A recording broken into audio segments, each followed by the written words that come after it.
మీ పాదాలు కలిగిన స్తుతులు స్తోత్రాలు తండ్రి. మరి యొక్క గొప్ప సమయముగా ఈ పరిశుద్ధ మండల కాల ధ్యానాలలో 40 రోజుల శివస్తమ ధ్యానాలుగా 28వ రోజులోకి నడిపిస్తున్నందుకు మీకే వేలాది స్తుతులు స్తోత్రాలు. ప్రతిరోజు మీ దివ్యమైన లేఖన భాగాల ద్వారా అయ్యా మీరు ఆనాడు పడిన శివ శ్రమ మరణ వేదనలను మీరు ఎలాగా పొందుకున్నారో ప్రతిరోజు కూడా మేము గుర్తు చేసుకుంటున్నాం. అంత ఘోరమైన శివ యాగం ద్వారా మానవాళిని రక్షించిన దేవాది దేవుడుగా ఉండగా మరి ఇక్కడ మేము మీ మార్గంలోకి నడవలేక అయ్యా మేము జీవిస్తున్నామేమో, అయ్యా మీ యొక్క నీడకి మేము రాకుండా జీవిస్తున్నామేమో. మరి ఎప్పుడైనా కానీ ఇకనైనా కానీ దేవుడిచ్చిన ఈ గొప్ప అవకాశం ద్వారా మీరు పడిన శిలువ మరణ వేదనను గుర్తు చేసుకొని మా పాపాన్ని ప్రాయశ్చిత్తం చేసుకునే విధానంలో అయా మా యొక్క జీవితాన్ని మార్చుకునే గొప్ప విధానంలో ఈ పవిత్రమైన రోజుల్లో ఈ పవిత్రమైన దినాలలో మేము ప్రాయశ్చిత్తం చేసుకొని పరిశుద్ధమైన పవిత్రమైన జీవితాలతో బుద్ధిగల కన్యకల వలె సిద్ధపడుతూ మీ ప్రపంచానికి ఏదించే వారిగా మీ ఇచ్చరాజ్య వాసులుగా ఉండే గొప్ప విధానంలో ప్రతి ఒక్కరిని సిద్ధపరచమని మేము ప్రార్థన చేస్తున్నాం. మరింత గొప్ప సమయాన్ని ఎవరు అశ్రద్ధ నిర్లక్ష్యం చేయకుండా ప్రతి మోకాల్ని పాసంలో మోకల్ని మీ నామానికి మహిమ ఘనత ప్రభావాలు కలిగించే విధంగా ప్రతి ఒక్కరిని నడిపించమని ఈ ఆరాధనలో మీరే తోడుగా నడిపించమని నీ కుమారుడు యేసుక్రీస్తు ద్వారా వేడుకుంటున్నాము తండ్రి. ఆమేన్. పాపుల ఎడ క్రీస్తుని ప్రియమిత్తిదో పరికింపలేక పరిగిరిపై నా పదలను తనకి గతి పెట్టెను కాపురుషుల దేశం కనుగొను కృపతో పాపుల ఎడ క్రీస్తుని ప్రియమిత్తిదో పరికింపలేక పరిగిరిపై యెరూషలేము కను ఎలుకొందరు కన ఎదుట వచ్చినే చుచ్చు నిలువను వరుసనాపురికి పాచునాశనగతు లిరుగబలికి వాదలను కాచెను పాపుల వెడ క్రీస్తుని ప్రియమిత్తిదో పరికింపలేక పరిగిరిపై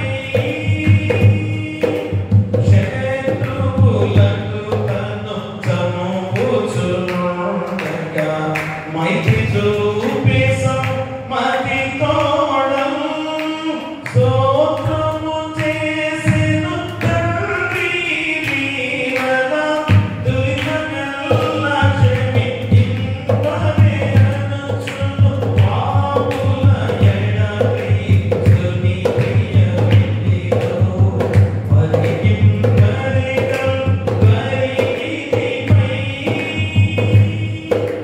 ఘనమైన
తండ్రి యొక్కయు కుమారుని యొక్కయు పరిశుద్ధాత్మ యొక్కయు నామమున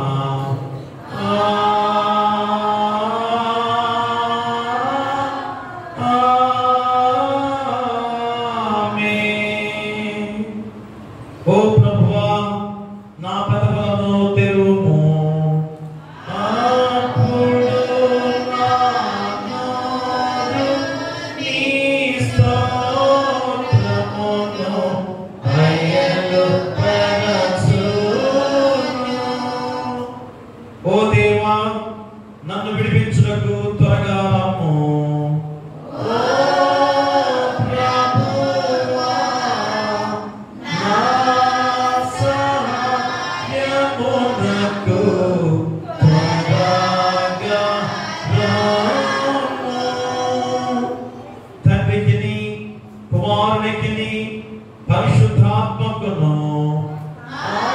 ఆదియందు ఇప్పుడెల్లప్పుడు యుగయుగములందుండునట్లు మహిమ కలుగుగాక. ఆమేన్, ఆమేన్, ఆమేన్. ఉత్తరపక్షులుగా 52వ సంకీర్తన, ఉత్తరపక్షులుగా 52వ సంకీర్తన మన మధ్యలో బోర్గడ్డ పూజితా గారు వచ్చి చదవలసిందిగా కోరి ప్రార్థిస్తున్నాం. ఉత్తరపక్షులుగా 52వ సంకీర్తనను బోర్గడ్డ పూజిత వచ్చి చదవలసిందిగా కోరి ప్రార్థిస్తున్నాం. కీర్తనల గ్రంథము 52వ అధ్యాయము మొదటి నుంచి చివరి వరకు. సూర్యుడా, నేను చేసిన క్రియలను బట్టి నీవెందుకు అతిశయపడుచున్నావు? దేవుని కృప నిత్యం ఉంటుంది. మోసము చేయవాడా, వాడిగల మంగళ కత్తి వలె నీ నాలుక నాశనము చేయ ఉద్దేశించుచున్నది. మేలు కంటే కీడు చేయుట, నీతి పలుకుట కంటే అబద్ధము చెప్పుటయు నీకు ఇష్టం. కపటమైన నాలుక గలవాడా, అధిక నాశనకరమైన మాటలే నీకు ఇష్టం. కావున దేవుడు సదాకాలము నిన్ను అనగొట్టు, నిన్ను పట్టుకొని ఆయన గుడారములో నుండి నిన్ను పెళ్లించును, సజీవుల దేశములో నుండి నిన్ను నిర్మూలన చేయును.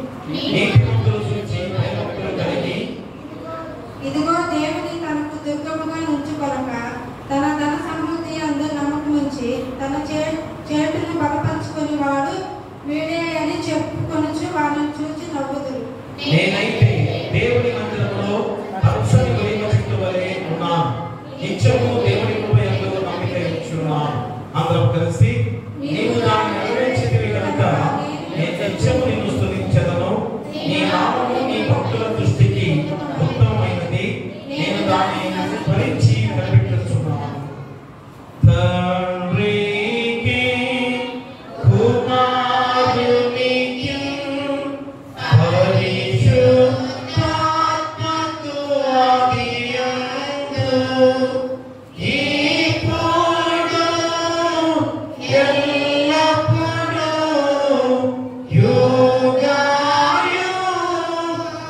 యుగయుగములందు ఉండునట్లు మహిమ కలుగును గాక.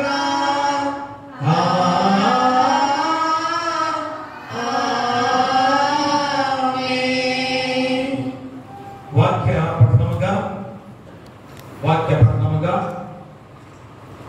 పరిశుద్ధులైన లూకా రాసిన సువార్త 23వ అధ్యాయము 5 నుంచి 12 వచనాలు జరుగు వెళ్ళి బ్లెస్సి వచ్చి చదవలసిందిగా కోరి ప్రార్థిస్తున్నాం. జరుగు వెళ్ళి బ్లెస్సి వచ్చి లూకా సువార్త 23వ అధ్యాయం 5 నుంచి 12 వచనాలు చదవలసిందిగా కోరి ప్రార్థిస్తున్నాం. ఈ దినము కొరకు ఏర్పాటు చేయబడిన సువార్త పాఠ్యభాగము లూకా సువార్త 23వ అధ్యాయం 5 నుండి 12 వచనాలు. అయితే వారు ఇతడు గలిలయ దేశము మొదలుకొని ఇంతవరకు యూదయ దేశమంతటా ఉపదేశించుచు ప్రజలను రేపుచున్నారని మరింత పట్టుదలగా చెప్పి పిలాతు ఈ మాట విని, ఈ మనుష్యుడు గలిలయుడా అని అడిగి ఆయనను హేరోదు నొద్దకు ఆయనను పంపెను. హేరోదు ఆ దినములలో యెరూషలేములో ఉండెను. హేరోదు యేసును చూచి మిక్కిలి సంతోషించెను. ఆయనను గూర్చి చాలా సంగతులు విన్నందున ఆయన ఏదైనాను ఒక సూచక క్రియ చేయగా చూడ నిరీక్షించి బహుకాలం నుండి ఆయనను చూడగోరెను. ఆయనను చూచినప్పుడు చాలా ప్రశ్నలు వేసినను ఆయన అతనికి ఉత్తరమేమీ ఇయ్యలేదు. ప్రధాన యాజకులను శాస్త్రులను నిలవబడి ఆయన మీద తీక్షణంగా నేరము మోపిరి.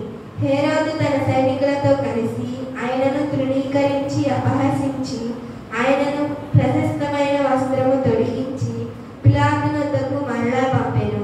అంతకు ముందు హేరోదును పిలాతును ఒకరికొకడు శత్రువులై ఉండి ఆ దినమందే ఒకరికొకడు మిత్రులై. ఇంతటితో స్వార్థ పాఠ్య భాగం ముగించును. ఓ ప్రభువా మమ్మల్ని కనికరించుము. దేవునికి స్తోత్రము కలుగును గాక. వాక్య ధ్యానానికి ముందుగా మా మధ్యలో పులగల విక్టోరియా గారు ప్రార్థనలో నడిపించవలసిందిగా కోరి ప్రార్థిస్తున్నాం. పులగల విక్టోరియా గారు వాక్య ధ్యానానికి ముందుగా ప్రార్థనలో నడిపించవలసిందిగా కోరి ప్రార్థిస్తున్నాం.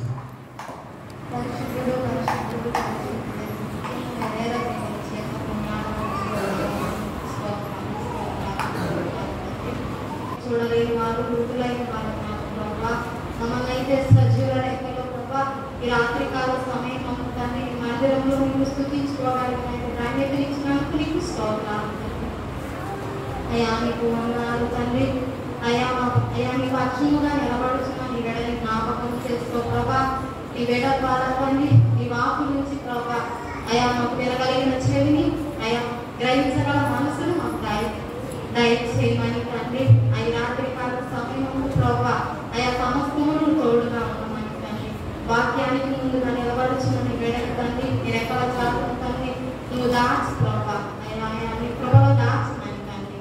నజరేయుడైన యేసు నామములో అడిగి వేడుకొని ప్రార్థన చేస్తున్నాను తండ్రి. ఆమేన్. దయచేసి కూర్చోండి. మా మధ్యలో వాక్య ధ్యానం చేయడానికి అయ్యారు పోపురి సుశీలరావు టీవీ గారు మా మధ్యలో ఉన్నారు. వాక్యం మాకు అందించడానికి మా మధ్యకి వచ్చినారు. వారికి ఆహ్వానిస్తున్నాను. దేవుడు మళ్ళా నన్ను నిలబెట్టినందుకు దేవునికి వందనాలు. ఈరోజు వాక్యం వార్త మనం చదువుకున్నాడంటే 2వ అధ్యాయం 5వ వచనం నుంచి 12వ వచనం. అందరూ మరి ధ్యానానుసంగా 12వ వచనం. అంతకు ముందు హేరోదును పిలాతును ఒకరికొకడు శత్రువులై ఉండి ఆ దినంలోనే ఒకరికొకడు మిత్రులై. ప్రభువా ఈ దినం ఇచ్చినందుకు వందనాలు. మీ అందరం ప్రభువా మీ వారంతా నన్ను బోడుగా వాడుతున్నాయి. వినిచిన వీరందరికీ నాయన వినగలిగిన చెవుని చేస్తున్నామో వెళ్తున్నాము తండ్రి. కాబట్టి మరి శత్రువులు మిత్రులు అవ్వడం ఈరోజు ధ్యానం. జీవితంలో మరి మనందరం చూస్తూనే ఉంటాం. అప్పుడప్పుడే మిత్రులు అవుతారు, అప్పుడప్పుడే శత్రువులు అయ్యే పరిస్థితి. ఏ రోజు ఎవరు శత్రువుగా మారుతారో ఎప్పుడు తెలియదు. ఉండి మాట్లాడుతూ వెంటనే మాట్లాడటం మానేస్తారు. వాళ్ళ పిల్లలు మాట్లాడరు, ఎవరు మాట్లాడరు. మరి బైబిల్లో కూడా మరి ఎప్పటి నుంచో శత్రుత్వం ఉన్నటువంటి ఇద్దరు రాజులు అనుకోండి, ఇద్దరు గవర్నర్స్, రోమా గవర్నర్స్. ఒకరేమో గలిలయ ప్రాంతానికి చెందినటువంటి రోమా గవర్నర్, మరొకరు యూరియా ప్రాంతం చెందినటువంటి మరొక గవర్నర్. వీరిద్దరూ మరి బద్ధ శత్రువులు. అలాంటి శత్రుత్వం ఉన్నటువంటి వారు ఒక విషయంలో మంచియ్యారు, స్నేహితులయ్యారు. ఏ విషయంలో మంచియ్యారు? యేసేని తృణీకరించడంలో మంచియ్యారు. కాబట్టి యేసేని వద్దు అనుకునే దానిలో మంచియ్యారు. అది మంచిదా? కాదు. లోకంలో మరి ఒకరి మీద ఒకటి శత్రుత్వం, మరి సంఘం మీద వ్యతిరేకంగా రావాలంటే ఒకరికొకరు కలిసి వ్యతిరేకంగా వస్తే ఇప్పుడు వీళ్ళిద్దరు ఎట్లా చేస్తున్నారు అలా చేస్తున్నారు. లేదు ఒక మంచి కారణానికి అందరూ కలిసి వస్తే మరి అదొక మంచి స్నేహం అన్నమాట. కాబట్టి ఈ మంచి శుభదినాన దేవుడు మరి ఎలాంటి ఫ్రెండ్షిప్ మనం చేయాలి, ఎలాంటి స్నేహం చేయాలి, ఎవరితో స్నేహం చేయాలి, ఎందుకు చేయాలి, మరి స్నేహం చేసేటువంటి మరి పరిస్థితులు ఏంటి, మరి యేసయ్య మరి అలాంటి ధృవీకరించడంలో వారిద్దరూ స్నేహం కలిసి ఉండడం అనేటువంటిది మరి ఒక గొప్ప స్నేహం, ఒక గొప్ప ఫ్రెండ్షిప్ కాదు. మనం వాక్య ధ్యానంలోకి వెళ్దాం. మరి శత్రువులు మరి క్రీస్తుకు వ్యతిరేకంగా ఐక్యం అవడం అనేటువంటిది మనం 23:12 చూస్తున్నాం అన్నమాట. సో ఈ వాక్యం మరి ఎందుకు వాళ్ళిద్దరూ శత్రువు అయ్యారంటే మనందరూ తెలుసు, గలిలయ ప్రాంతంలో యేసయ్య పుట్టిన ప్రాంతం గలిలయ ప్రాంతం. యూదా ప్రాంతం అంటే యెరూషలేము ఉన్న ప్రాంతం. ఇశ్రాయేలు రాజ్యం 3 భాగాలు. ఒకటేమో గలిలయ, ఒకటి సమరయ, 3 యూదా. యూదా ప్రాంతంలోని యెరూషలేము దేవాలయం. గలిలయ ప్రాంతం అంటేనే మనందరం తెలంగాణ వెళ్ళాము, హైదరాబాద్ లేకపోతే నిజామాబాద్, హైదరాబాద్. మీ దేవుడు అన్నారు అనుకో, మనం ఏం చెప్తాం? గుంటూరు అని చెప్తాం. చూడాలంటే ఎవరికి అర్థం కాదు. ముందు జిల్లా పేరు చెప్తాం. గుంటూరు అని అమ్మ గుంటూరా అని కొద్దిగా భయపడతారు. నన్ను చూసుకుంటే ఆనందం భయపడతారు తెలంగాణ. ఎందుకు గుంటూరు వాళ్ళు కొద్దిగా చెప్పండి, తెలివైన వాళ్ళు, కొంచెం కన్నింగ్ వాళ్ళు, తొందరగా ఎదుటి వాళ్ళని ఏం చేస్తారు? మోసం చేస్తారు అని వాళ్ళ అభిప్రాయం, నాది కాదు, వాళ్ళది. గుంటూరు అంటే ఎక్కడైనా ఫేమస్ అయ్యి గోదావరి జిల్లాలో పోయి గుంటూరు అనేది అమ్మాయి గుంటూరు అంటారు. మన పిల్లల్ని ఆడపిల్లలు గోదావరి వాళ్ళు తొందరగా చేసుకోవడం అడుగు. ఒక ప్రాంతం అంటే అంత ఒక రకమైన భావం. అట్లానే గలిలయ అంటే ఒక రకమైన తిరుగుబాటుదారులు, దొంగలు, రోమా ప్రభుత్వంలో మరి విపరీతమైనటువంటి ధోరణి ప్రదర్శించేటువంటి వారు ఉండేటువంటి ప్రాంతం అది గలిలయ ప్రాంతం. కాబట్టి ఆ గలిలయ ప్రాంతంలోనే ఎవరు పుట్టారు? గలిలయ ప్రాంతంలో యేసయ్య పెరిగినా, యేసయ్య పుట్టింది యూదాలో, ఎక్కడ? బెత్లెహేంలో పుట్టాడు. కానీ ఎక్కడి నుంచి వచ్చాడు? నజరేతు నుంచి వచ్చాడు. నజరేతు అనేటువంటిది గలిలయలో. ఇక్కడ పుట్టిన లేఖనాల ప్రకారం మళ్ళీ ఆయన పెరిగిందంతా నజరేతులో. నజరేతు ఎక్కడ ఉంది? గలిలయలోనే. అంటే గలిలయ అంటేనే ఒక రకమైన తిరుగుబాటు ప్రాంతం అన్నమాట. అలాంటి గలిలయ ప్రాంతం నుంచి వచ్చినటువంటి యేసయ్యని ఇప్పుడు మనం ఎక్కడున్నాం? 23:5 వచ్చేసరికి పేతురు 3 సార్లు అప్పటికి అబద్ధం ఆడతాడు. ఏమని? యేసయ్య నాకు తెలియదు అంటాడు. అప్పుడు వెంటనే ఆ 22వ అధ్యాయంలో యేసయ్యని మరి యూదా పట్టించడం, ముద్దు పెట్టుకొని పట్టించడం, తర్వాత యేసయ్యని అందరూ అరెస్ట్ చేసి మొత్తం తీసుకొని అన్నా దగ్గరికి, కైపా దగ్గరికి తీసుకొని రావటం. అన్నా కైపాలు 22వ అధ్యాయం చివరి వచనాల్లో ఏం చెప్తాడు? 55లో ఏం చేస్తారు? ఆయన్ని పట్టి ఈడ్చుకొని పోయి ప్రధాన యాజకుని ఇంటి అంటే అన్నా ఇంటికి తీసుకొని పోతారు అన్నమాట.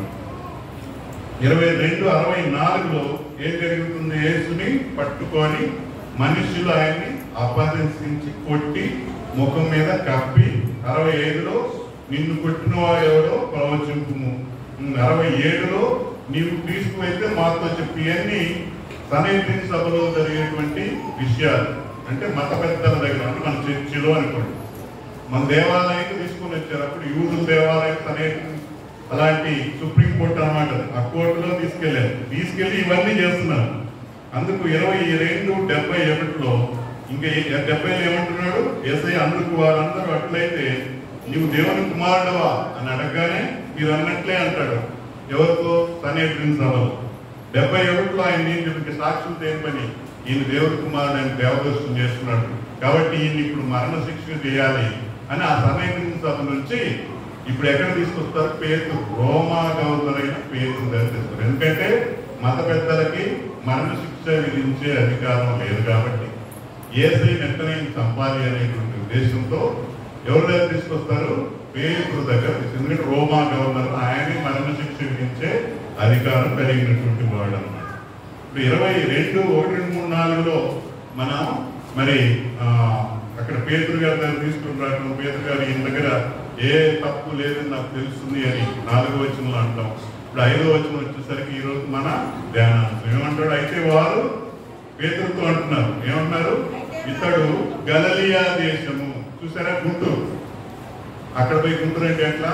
అలాగే ఈయన గలిలయ అంటే పేతురికి అంటే అప్పుడు ఆ తిరుగుబాటుదారులు ఉన్నారు కాబట్టి వెంటనే మనసు చేస్తాడని స్ట్రాటజిక్ గా తెలివిగా మత పెద్దలందరూ ఈయన గలిలయ వాడు, తిరుగుబాటు నేర్పేటువంటి ప్రదేశం చెందినటువంటి వాడు అని అడుగుతున్నాడు. ఈయన గలిలయ దేశం మొదలుకొని గలిలయ నుంచి ఎక్కడెక్కడ యూదయ దేశం అంతటా, ఇంకా యూదయ దేశం అంతటా ఉపదేశించుతూ ప్రజలను ఏం చేస్తున్నాడు?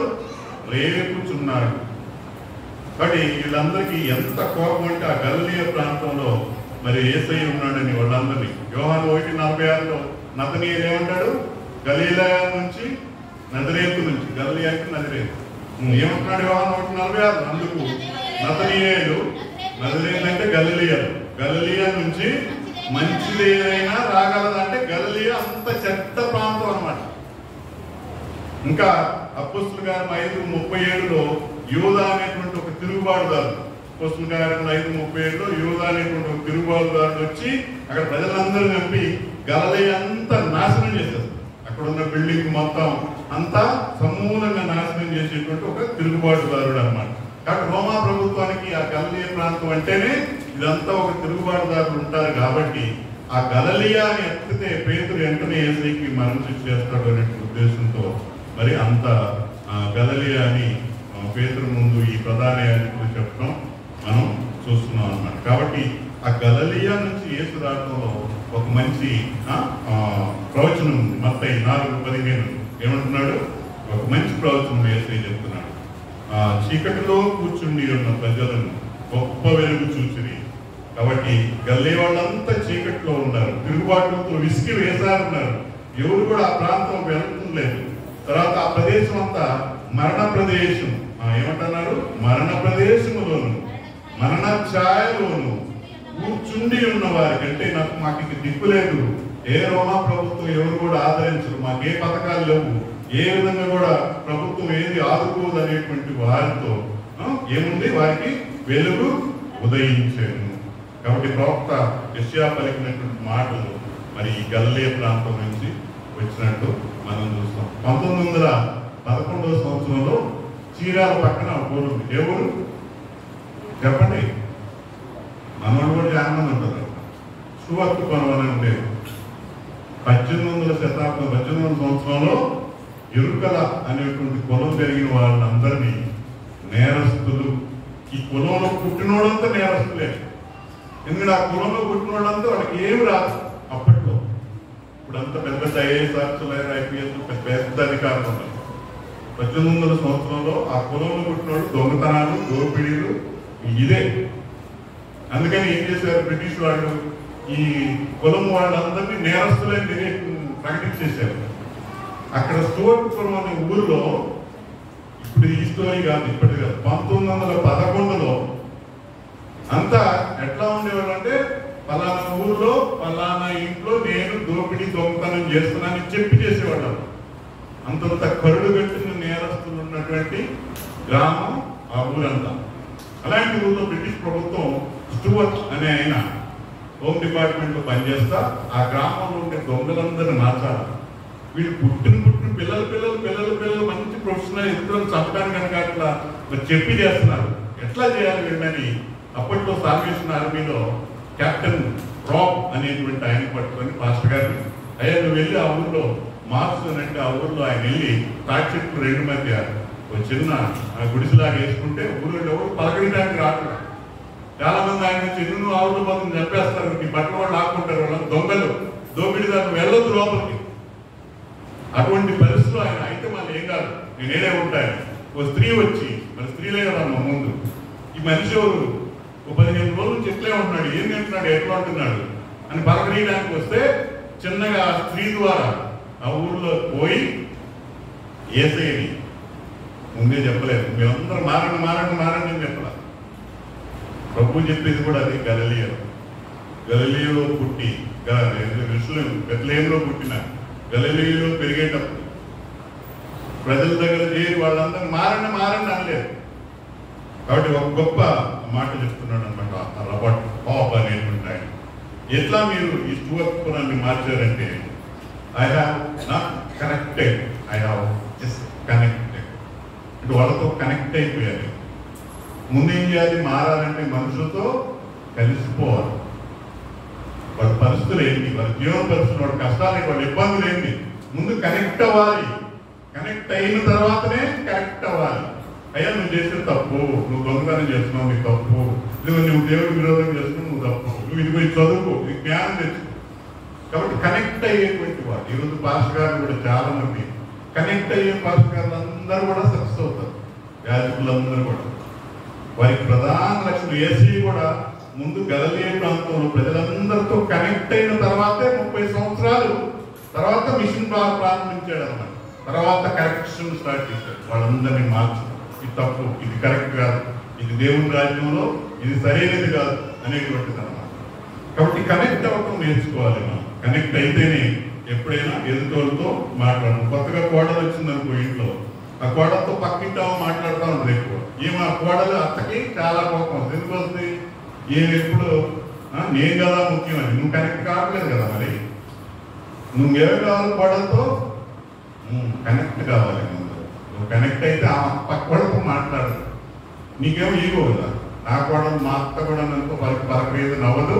నేను కూడా సీరియస్ ఉంటాను, నువ్వు ఆ కూడా సీరియస్ ఉంటుంది, పక్క వాళ్ళతో మాట్లాడదు. అక్కడ నేను సాధించుకుంటాను. అది ముందేం చేయాలి? మనం కనెక్ట్ అవ్వాలి. ఎవరితో వాళ్ళు ఏంటి, వాళ్ళ పరిస్థితులు ఏంటి, వాళ్ళతో మాట్లాడు, ఎక్కువ వాళ్ళతో స్పెండ్ చేయదు. అదే కనెక్షన్ అయితే తప్పకుండా నిదానంగా మంచి బంధం ఏర్పడుతుంది. యేసయ్య కూడా అదే చేశాడు గలిలయలో. స్టూవర్ట్ అనేటువంటి ఆయన కూడా చిన్నగా సాల్వేషన్ ఆర్మీ సంస్థ మొత్తం స్టూవర్ట్ ఆ ఊరంతా పోయి ప్రతి ఒక్కరిని మార్చి, ఇప్పుడు ఇవాళ ఎలాంటి పెద్ద ఊరంగా ఊరు స్టూవర్ట్పురం అనేటువంటి ఊరు పెద్ద పెద్ద ఎక్స్ప్రెస్ కూడా అక్కడ కోటాలు పెరిగితే ఆపుతారనమాట. అంతమంది వేలాది మంది జనాలు అక్కడ వెళ్ళేటువంటి మరి ఒక గొప్ప సువార్త సేవ రాబర్ట్ హాబ్ అనేటువంటి ఆయన చేశాడు. రాబర్ట్ హాబ్ అనేటువంటి ఆయన అందరూ మార్చి, దేవాలయాలు కట్టి, స్కూళ్ళు కట్టి, హాస్పిటల్ కట్టి ఆ గ్రామాన్ని మార్చిన తర్వాత ఆ ఊరు అంతకుముందు ఏదో ఉండేది, గుమ్మడి పువ్వులో ఏదో, ఆ ఊరిని మొత్తం ఏం మార్చాడు? స్టూవర్ట్ గారు హోమ్ డిపార్ట్మెంట్ లో పనిచేశాడు కాబట్టి ఆయన పేరు మీదుగా దాన్ని ఏం చేశాడు? స్టూవర్ట్ పురం. వీళ్ళందరూ స్టూవర్ట్పురం అంటారు. మళ్ళీ ఇప్పటికి కూడా ఆ స్టూవర్ట్పురంలో మరి ఆ కులాల్లో మరి ఆ నేరస్తులు అనేటువంటి స్టిగ్మాను తీసేసి మంచి జీవనం చూస్తున్నారు అనేటువంటి మనం చూస్తున్నాం. కాబట్టి అట్లా గలిలయ అనేటువంటి ప్రాంతం కూడా, మరి యేసయ్య ఉన్నటువంటి ప్రాంతం కూడా ఇలాంటి స్టూవర్ట్పురం ఇలాంటి మరి ఆ గ్రామాలకు చెంది గుంటూరు లాంటి ఊరికి చెందింది. సో అట్లా ఆయన మార్పు చెందించాలని అలాంటి ప్రాంతంలో తిరిగి మరి వాళ్ళందరినీ మార్చాలని ప్రయత్నం చేసి చివరికి మరి పిలాతు ముందు వచ్చి నిలబడ్డాడు. పిలాతు అడుగుతున్నాడు వాళ్ళందరూ ముందు, మరి ఈయన గలిలయుడా అని అడుగుతున్నాడు. ఎందుకంటే ఎప్పుడైతే గలిలయ లాంటి ప్రాంతంలో నుంచి వచ్చాడు అని వీళ్ళు మరి అక్కడ నుంచి వచ్చాడని ఎప్పుడైతే వీళ్ళంతా చెప్పారో ఈయన గలిలయుడా అని అడుగుతున్నాడు. మనకు కూడా మంచి పాట ఉంది కదా. ఏం పాట ఉంది? గలిలయుడా అనే పాట ఉంది కదా. కాబట్టి పిలాతు 23:6 ఏమంటున్నాడు? ఈ మాట విని ఈ మనుష్యుడు గలిలయుడా. ఎందుకంటే పిలాతు గారికి తెలుసు అంతకుముందు ఈయన నిర్దోషి అని ఆయన 3 సార్లు ఇదే అధ్యాయంలో 3 సార్లు కూడా ఆయన నిర్ధారించుకుంటాడు అనమాట. ఏమని నిర్ధారించుకుంటాడు? 23:4 ఏమని ఉంటుంది చూడండి. పిలాతు ప్రధాన యాజకులతో జనసమూహంతో, కానీ ఈ మనిషి యందు నాకు ఏ నేరం కనపడలేదు, ఆయన ఏ నేరం చేయలేదని మొట్టమొదటిసారి అంటాడు. మళ్ళీ 14 ఏమంటాడు? ప్రజలు తిరుగుబడినట్లు చేస్తున్నాడని మీరు ఈ మనుష్యుని నా ఎదురు తెచ్చారు, కానీ ఇదిగో నేను మీ ఎదుట ఇతన్ని విమర్శింపగా మీరు ఇతని మీద మోపిన నేరములలో ఒక్కటైనను. కాబట్టి ఇక్కడ కూడా నేరం ఏం చేయలేదు, మీరేం మరి మరణ శిక్ష నడుస్తున్నారు, మరి నాకు మీ ఆయన కూడా ఏం నేరం కనపడలేదు అని అక్కడ కూడా అంటున్నాడు. ఇంక 22 ఏమంటున్నాడు? 3వ మారు అతడు ఎందుకు ఇతడు ఏ దుష్కార్యము చేశాను, ఇతని యందు మరణంకు తగిన నేరమేమీ నాకు. కాబట్టి 3 సార్లు కూడా ఈ యేసయ్య నిర్దోషి ఎందుకు తీసుకొని వచ్చారు? అనేటువంటి ఒక మంచి అభిప్రాయం ఉంది. వీళ్ళేమో మరణశిక్ష చేయమంటున్నారు కాబట్టి తప్పించుకుందాం. గలిలీని అన్నాడు కదా, గలిలీకి ఇంకో రాజు ఉన్నాడు. మరి ఆ రోజుల్లో పస్కా పండుగ అంటే అందరు ముగ్గురు, గలిలీలో ఉండేవాళ్ళు, సమరయంలో ఉండేవాళ్ళు, ఇద్దరు రాజులు కూడా ఇక్కడే ఉంటారు, ఆ గవర్నర్ ఇద్దరు. కాబట్టి అక్కడే ఉన్నాడు, ఇక్కడే ఉన్నాడు కదా యెరూషలేములోనే. ముందు గలిలీయుడు కాబట్టి గలిలియా ప్రాంతాన్ని ఎవరు పాలిస్తున్నారు? హేరోదు పరిపాలిస్తున్నారు. ఈ హేరోదు ఎవరు మరి హేరోదు అంటే యేసు పుట్టినప్పుడు ఒక హేరోదు ఉన్నాడు. ఆయన ఎవరు? ఆయనకి హేరోద్ ద గ్రేట్ అంటారు, పెద్ద హేరోదు అంటాడు. ఆయన కొడుకే అంతిపా హేరోదు అన్నమాట. ఈయనే బాప్తిస్మిచ్చే యోహాన్ని చంపినటువంటి హేరోదు. కాబట్టి బాప్తిస్మిచ్చే యోహాను చంపిన హేరోదు ఇప్పుడు యెరూషలేములోనే ఉన్నాడు. ఈ హేరోదు ఎంత క్రూరుడు అంటే మరి అప్పుడే మరి మీ అందరూ తెలుసు కదా, బాప్తిస్మిచ్చే యోహాన్ని ఎందుకు చంపాడు? ఆయన తమ్ముడు అయినటువంటి ఫిలిప్, హాఫ్ బ్రదర్ అంటారు. ఫిలిప్ భార్యని ఆయన తెచ్చుకొని ఉంచుకున్నందుకు బాప్తిస్మిచ్చే యోహాను గారు ఏమంటారు? నువ్వు తప్పు చేస్తున్నావు, నువ్వు నీ సహోదరుని భార్యను ఉంచుకోవడం తప్పు, నువ్వు ఆమెను పెళ్లి చేసుకోవడం తప్పు, నీ ఇంట్లో ఉన్న భార్యను పంపించేసి ఆమె కూడా రాణి, పక్క దేశపు రాణి, ఆమెనే విడాకులు ఇచ్చేసి నువ్వు ఎవరినో తెచ్చుకొని ఉంచుకున్నావు కాబట్టి నువ్వు తప్పు అని ఎప్పుడైతే యోహాను అన్నాడో మరి ఆయన ఏమి మరి బాధపడలేదు. కానీ ఎవరు బాధపడింది? ఆయన భార్య పేరు హెరోదియా. ఆ హెరోదియాకి మాత్రం చాలా బాధ వేసింది, ఈ యోహాను నా గురించి చాలా చెడ్డగా చెప్తున్నాడు. కాబట్టి ఒకనొక పుట్టినరోజు ఏం చేశారు? బాప్తిస్మిచ్చే యోహాను దగ్గర ఏం చేశారు? 6 మార్కు సువార్త 6వ అధ్యాయం 20వ వచనంలో పాపం ఆయనకి బాప్తిస్మిచ్చే యోహానికి మంచి అభిప్రాయమే ఉంది. ఎందుకనగా యోహాను నీతిమంతుడును, మార్కు 6:20, యోహాను నీతిమంతుడును పరిశుద్ధుడునగు మనుష్యుడని హేరోదు ఎరిగి అతనికి భయపడి అతని కాపాడుచు వచ్చును. మరియు అతని మాటలు విన్నప్పుడు ఏమి చేయను పోచకపోయినను. కాబట్టి యోహాను అంటే కొద్దిగా మంచి అభిప్రాయమే ఉంది, సంతోషంతో వింటానే ఉన్నాడు. అయినా మరి ఆ 20 నుంచి 27 వచనాల మధ్య మరి ఆ పుట్టినరోజు వేడుకలు, ఇది రెండో వేడుక. బైబిల్లో రాయబడిన పుట్టినరోజు వేడుకల్లో మొట్టమొదటి ఆదికాండంలో ఉంటే ఇక్కడ రెండో వేడుక అన్నమాట. ఈ పుట్టినరోజు వేడుకలో ఆయన మరి సలోమి అనేటువంటి మరి ఆమె కుమార్తె వరుస స్టెప్ డాటర్ అన్నమాట. సో ఆమె మరి డ్యాన్స్ వేయడం, దాంతో మన కోరికోవడం అదంతా ఉంటుంది అనమాట. 27లో ఏం చేస్తాడు? ఆమె తలని అడిగితే వెంటనే రాజు అతను తల తెమ్మని ఆజ్ఞాపించి పంటరోజును పంపాను. కాబట్టి ఆ విధంగా పాపం బాప్తిస్మిచ్చే యోహాను ఈ హేరోదు చేతుల్లోనే చనిపోయాడు. కానీ ఇంత పాపం చేసి మళ్ళా హేరోదు మరి బాప్తిస్మిచ్చే యోహాను చంపినటువంటి ఒక ప్రధానమైనటువంటి నేరస్తుడు ఇప్పుడు యేసయ్యకు తీర్పు తీర్చడానికి సిద్ధంగా ఉన్నట్టు మనం చూస్తున్నాము. కాబట్టి మరి పిలాతు ఏం చేయాలో అర్థం కాకుండా పిలాతుకు భయం వేసి ఈ నిరపరాధి నేనేం చేస్తాను, నాకెందుకు, ఈయన గలిలీయుడు అంటున్నాడు కాబట్టి ఆయన ఎందుకు పంపిద్దాం, అప్పటి తర్వాత ఏం జరుగుతుందో చూద్దాం. ఆ 23:7లో ఉంటుంది అనమాట. ఆయన హేరోదు అధికారం కింద ఉన్న ప్రదేశము వాడని తెలుసుకొని హేరోదు వద్దకు ఆయనను పంపాను. ఆ హేరోదు ఆ దినాల్లో పస్కా పండుగ కాబట్టి 7 దినాలు పస్కా పండుగ దినాలు చేసుకుంటారు. పండుగ 7 దినాలు పస్కా పండుగ చేసుకుంటారు కాబట్టి యూదులందరూ సమరయ నుంచి, ఇంకా సమరయంలో ఉండే యూదులు, ఇంకా గలిలయ ఉండే యూదులు, ఆ యెరూషలేములో ఉండే యూదులతో యెరూషలేం పట్టణం అంతా ఫుల్లుగా ఉంటుంది. కాబట్టి అలాంటి మరి లాండ్ ఆర్డర్ సమస్య వస్తుంది కాబట్టి ముగ్గురు అక్కడే ఉంటారు ఆ సమయం, ఆ 7 రోజులు.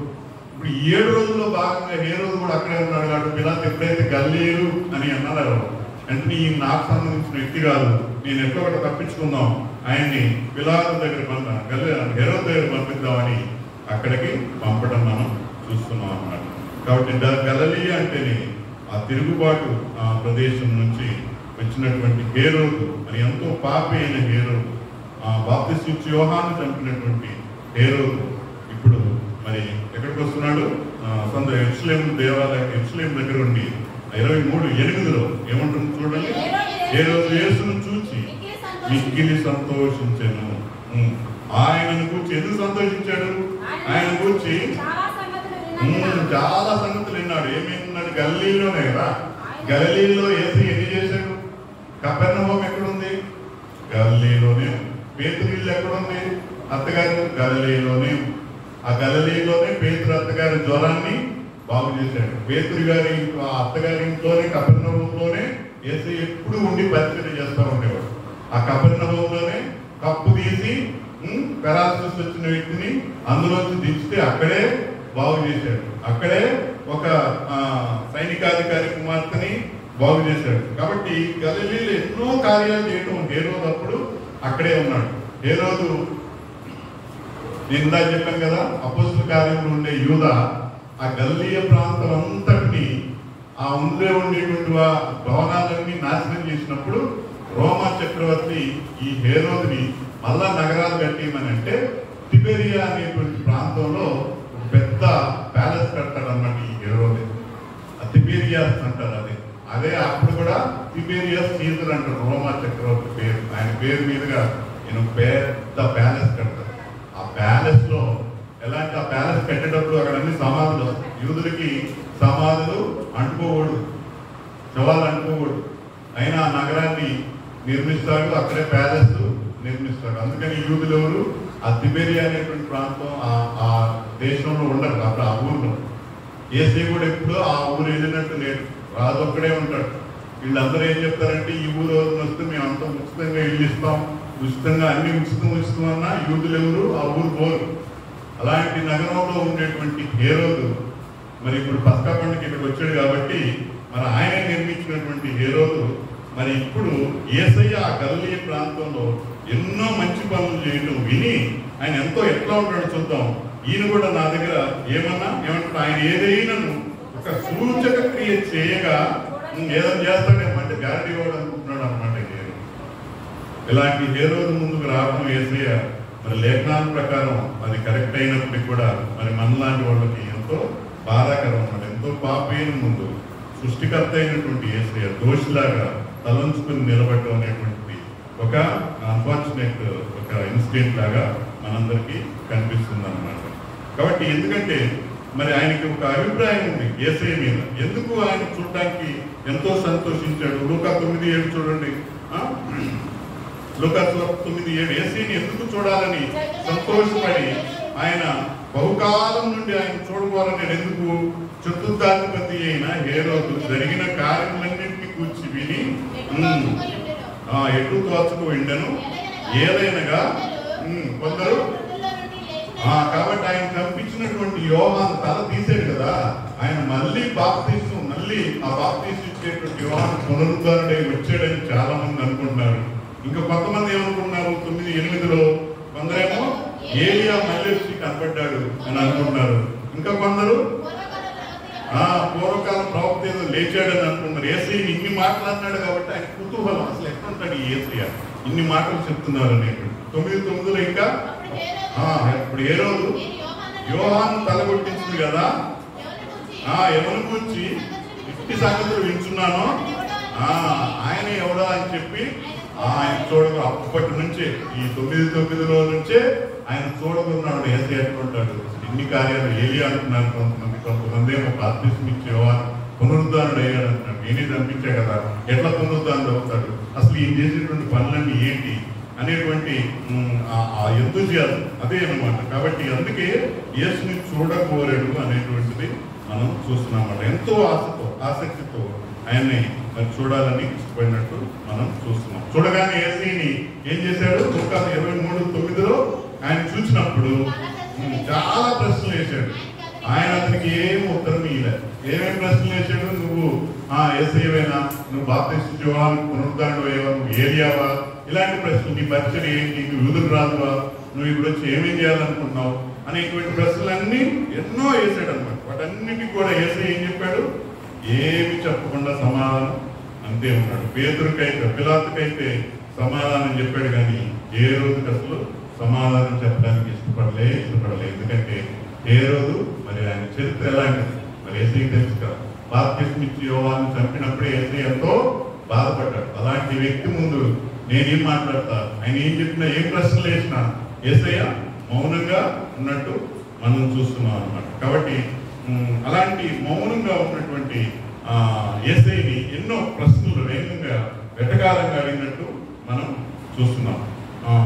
మార్కు సువార్త 6:20లో యోహాను నీతిమంతుడు పరిశుద్ధుడు మనుషుడు హేరోదు ఎరిగి అతనికి భయపడి అతన్ని కాపాడుతూ వచ్చినట్టు మనం చూస్తున్నాం అన్నమాట. కాబట్టి అట్లాంటి వ్యక్తిని 27లో తల తీశాడు. కాబట్టి యేసయ్య ఇలాంటి వాటితో నేనేం మాట్లాడతాను, నేనేం మాట్లాడకూడదు అనేటువంటిది ఆయన అలానే చూస్తూ ఉన్నట్టు మనం చూస్తున్నాం. సూచక్రియ చేయాలి, ఏదైనా సూచక్రియ చేస్తాడు అనేటువంటి ఆశతో ఈ హేరోదు చాలా ప్రశ్నలు వేశాడు. మరి ఆ చాలా ప్రశ్నలకు కూడా యేసయ్య ఒక్క మాట కూడా సమాధానం చెప్పలేదని మనం చూస్తున్నాం. లూకా సువార్త మళ్ళీ 23:10లో ఏం జరుగుతుందంటే ప్రధాన యాజకులను శాస్త్రులను నిలువబడి ఆయన మీద తీక్షణంగా నేరం మోపారు. కాబట్టి ఈయన ఎప్పుడైతే మౌనంగా ఉన్నాడో ఇంకా మరి వీళ్ళు ఇక్కడ వచ్చిన వాళ్ళు ఇదేంటి ఇక్కడ ఈ మౌనంగా ఉన్నాడు, ఆయన ప్రశ్నిస్తున్నాడు, ఏం సమాధానం ఇక్కడ ఏం జరగట్లేదని మరి ఎంతో కోపం వచ్చి ఈ ప్రధాన యాజకులు శాస్త్రులు వీళ్ళంతా ఆయన నిలబడి ఆయన ఇంకా నేరం మోపుతూ ఉన్నట్టు. ఎందుకు వీళ్ళకి ఎంత కోపం యేసయ్య అంటే ఎందుకు కోపం? అప్పటిదాకా వీళ్ళు ఆ దేవాలయంలో ఎంతో గొప్ప నాయకులుగా ఉన్నారు. ఆ దేవాలయం వీళ్ళు చెప్పిందే వేదం, వీళ్ళు ఏం చెప్తే అదే, ఎదురిచ్చే వాళ్ళే లేదు. ఇప్పుడు ఆ పెత్తనం అంతా యేసయ్య కనెక్ట్ అయిపోయి అందరితో, సామాన్యులందరితో కనెక్ట్ అయిపోయి ఆ పెత్తనం అంతా తీసేస్తున్నాడు వాళ్ళ దగ్గర నుంచి. ఎప్పుడైతే ఆ పెత్తనం అంతా తీసేస్తున్నాడు వాళ్ళందరికీ ఇంకేముంది, మన పెత్తనం అంతా పోయింది. మన పెత్తనం పోయింది కాబట్టి ఈయన మరి యేసయ్య గొప్పవాడైపోతున్నాడు. ఈయన గొప్పవాడైపోతే రోమా ప్రజలంతా వచ్చి ఏమంటారు, యోహాను 11:48 మరి యేసయ్య పెత్తనమే ఎక్కువైతే ఏం జరుగుతుంది అనేటువంటిది వాళ్ళ భయం అన్నమాట. యోహాను 11:48 మనం ఆయనను ఇలాగ చూచు ఊరకుండిన ఎడల అందరూ ఆయన యందు విశ్వాసం ఉంచెదరు. అప్పుడు రోమీయులు వచ్చి మన స్థలమును మన జనమును కాబట్టి అంత కోపం అన్నమాట యేసయ్య. ఈయన ఎట్టయినా చంపేసేయాలి. మరి పేతురేమో పిలాతేమో ఏమి లేవంటున్నాడు, నేరమేం లేదంటున్నాడు. ఇక్కడ హేరోదు దగ్గరకు వస్తే హేరోదు ఎన్ని ప్రశ్నలు వేసినా ఆయన సమాధానం చెప్పట్లా. ఈ ట్రయల్ ఏం నడవట్లేదు.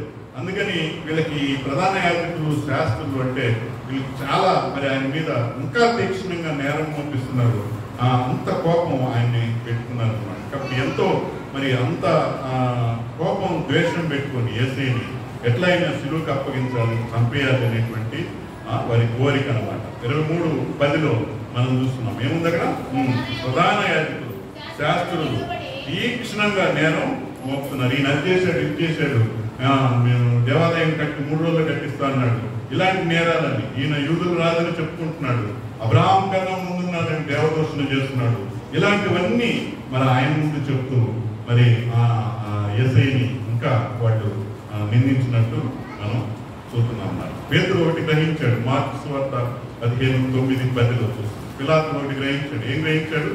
ప్రధాన యాజకులు 15:9-10 మార్కు ప్రధాన యాజకులు అసూయ చేత యేసును అప్పగించుదని పిలాతు తెలుసుకుని వారికి అసూయ అన్నమాట.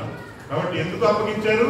అసూయ. యేసయ్యకి మరి పరపతి పెరిగిపోతుంది, ప్రజల్లో కలిసిపోతున్నాడు, కనెక్ట్ అవుతున్నాడు, వాళ్ళ ఇంటికి వెళ్తున్నాడు. మరి పాపం చేసిన వాళ్ళు స్త్రీలు ఇంటికి వెళ్తున్నాడు, పాపం చేసిన వాళ్ళు ఇంటికి వెళ్తున్నాడు. జక్కే లాంటి వాళ్ళను మార్చాడు, ఇంకా మత్తయి లాంటి వాళ్ళని మార్చాడు. వీళ్ళంతా పాపులే. మరి వీళ్ళైతే యూదులైతే ఊరు వాళ్ళ ఇళ్ళకి వెళ్ళరు. అలాంటి వాళ్ళ ఇళ్ళకి వెళ్లకుండా ఈయన వాళ్ళతో అంతా కనెక్ట్ అయిపోతున్నాడు, వాళ్ళని మార్చేస్తున్నాడు. మరి వాళ్ళందరినీ మార్చుంటే మరి అందరికీ వీళ్ళకి ప్రధాన యాజకులు ఈ శాస్త్రులకి వాళ్ళ అధికారం పోతుంది, వాళ్ళు చెప్పింది నడవట్లేదు అని అసూయ. ఆ అసూయతోనే మరి ఏం చేస్తున్నారు, ఆయన్ని దేవుడు పిలాతు గ్రహించాడంటే. ఏం గ్రహించాడు? 15:10లో పిలాతు తెలుసుకొని నేను యూదుల రాజును మీకు విడుదల చేయబోతున్నారా, కాబట్టి ఆ అసూయ చేత యేసును అప్పగించుతారని తెలుసుకున్నట్టు మనం చూస్తున్నాం అన్నమాట. కాబట్టి ద్వితీయోపదేశకాండం 19వ అధ్యాయం 15వ వచనంలో ఒక సాక్ష్యం చెల్లదు, ఇప్పుడు 2 సాక్ష్యాలు. ఎందుకంటే మరి ఫస్ట్ పిలాతు విచారించాడు. పిలాతు విచారించి యేసయ్య మీద ఏ నేరం లేదన్నాడు. ఇప్పుడు హేరోదు దగ్గర పంపించాడు.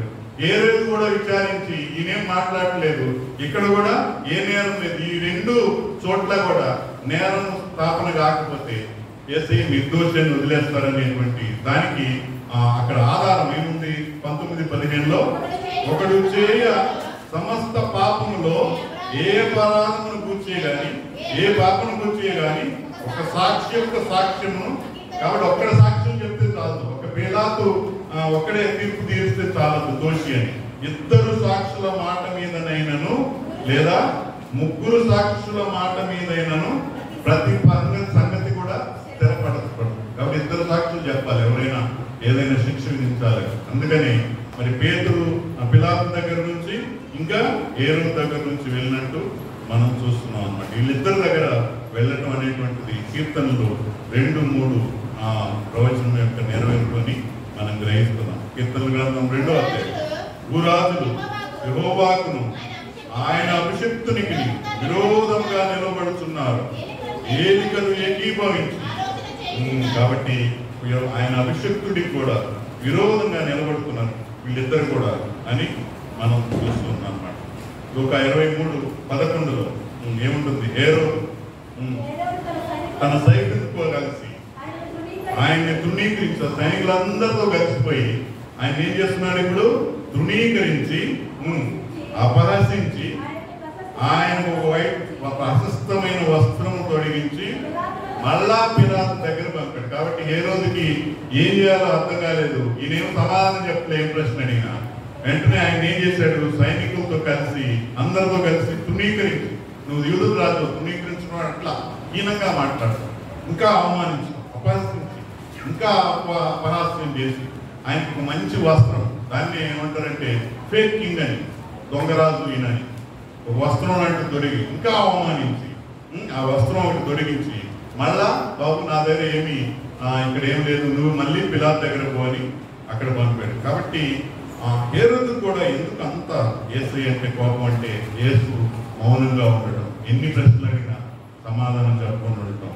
రెండోది ఆయన మరి ఏదో గారడి ఏదన్నా ఒకటి ఆసక్తికరమైన అద్భుతం చేస్తాడని ఎదురు చూడటం. యేసయ్య ఒక ఎంటర్టైన్మెంట్ లాగా ఏదో ఒక అద్భుతం చేస్తాడు ఈయన మా అందరి శిష్యుల సైనికుల ముందు అనేటువంటి ఒక గారడి వాళ్ళలాగా చూడటం అనేటువంటిది మనం హేరోదు యొక్క క్యారెక్టర్లో మనం చూస్తున్నాం అన్నమాట. యేసయ్య మరి అందరితో కనెక్ట్ అవ్వడం గలిలయలో హేరోదు చూశాడు. మరి ఆయన మరి వ్యవహారం కూడా నీతిమంతుడు అంటున్నాడు.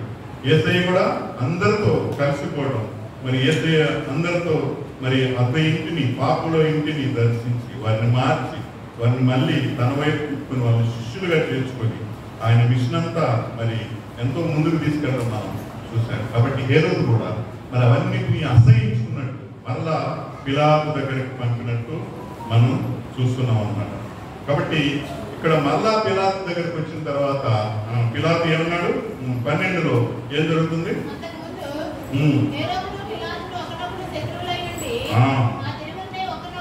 కాబట్టి ఆయన తృణీకరించాడు, ఈయన తృణీకరించాడు. ఇప్పుడు వీళ్ళిద్దరు ఏమైపోయారు?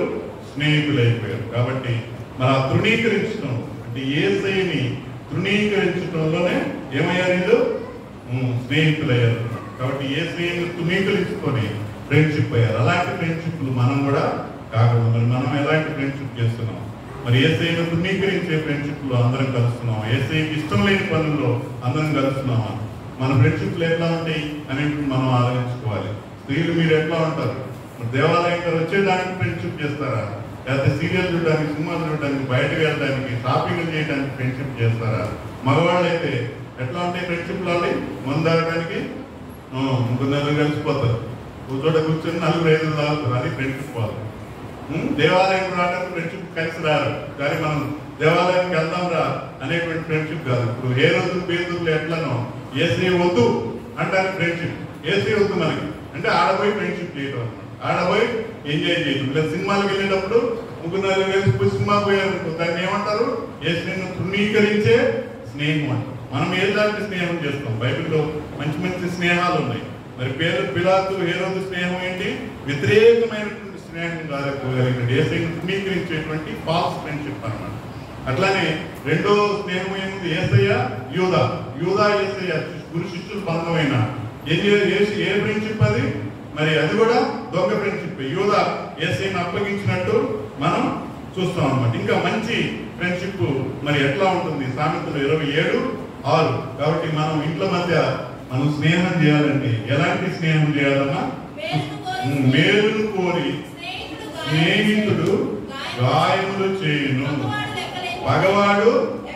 కాబట్టి మన దగ్గర తీయని మాటలు చెప్పారనుకో, ఎందుకు అర్థం ఏదో ఆశిస్తున్నారు నాకు, మన గురించి ఏదైనా మనం హెల్ప్ కావాలనుకో, మన ఇంటికి వచ్చి చాలా తీయని మాటలు చెప్తారు. తీయని మాటలకు లొంగిపోయామా, ఇంకా వాళ్ళ అదే ఏమంటున్నాడు, మేలును కోరి స్నేహితుడు గాయములు చేయము. నీ మంచి స్నేహితుడు అయితే ఎవరైనా నిన్ను మొహమాట లేకుండా నీలో ఉండేటువంటి లోపాన్ని కరెక్ట్ గా చెప్తాడు. కానీ మనం అట్లా ఎవడని చెప్పాడు అనుకో, వాడి స్నేహం చేస్తావా, నేనేం నన్నే విమర్శిస్తావని రెండోసారి మాట్లాడు. ఎవరు వచ్చి మంచిగా లోపల ఏదన్నా మంచిగా మాట్లాడగానే ఎంతో మరి ఫ్రెండ్షిప్ స్నేహం చేస్తాం. కాబట్టి అట్లాంటి స్నేహం మనం చేయకూడదని, మనం గాయాలు చేసి మనల్ని ఇబ్బంది పెట్టిన ఒక మంచి ఫ్రెండ్షిప్ చేయాలి అనేటువంటిది మనం ఈరోజు పాఠం ద్వారా నేర్చుకుంటున్నాం. అట్లాగే మంచి ఇంకొక ఫ్రెండ్షిప్ మనం చూస్తాం. ఒకటో సమయాలు 18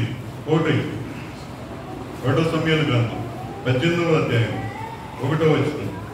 దావీదు సౌలుతో మాట్లాడుట చాలించినప్పుడు యోనాతాను హృదయము దావీదు హృదయముతో కలిసిపోయాను.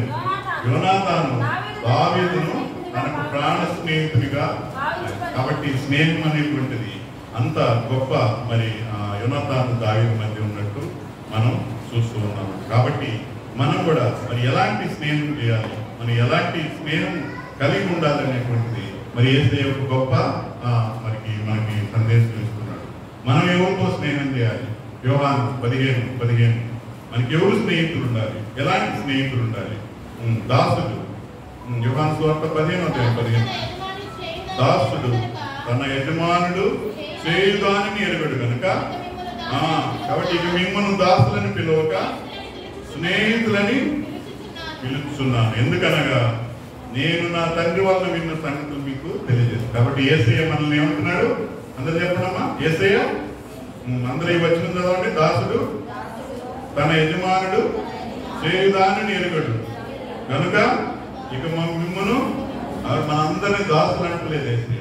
కాబట్టి యేసయ్య మనకి ఈ లోకానికి వచ్చి మనందరినీ స్నేహితులని పిలుస్తున్నాడు. కాబట్టి అతడు మిత్రుండతడు మిత్రుండకిలా పాపులకు, అతడు మిత్రుండతడు మిత్రుండకిలా పాపులకు, మీరాలకని పిలుపు వింటిరేని అతడు ప్రియుడగును. మీరాలకని పిలుపు వింటిరేని అతడు ప్రియుడగును. అతడు తప్పక కలుగా చేయు అఖిల భాగ్యములు, అతడు తప్పక కలుగా చేయు అఖిల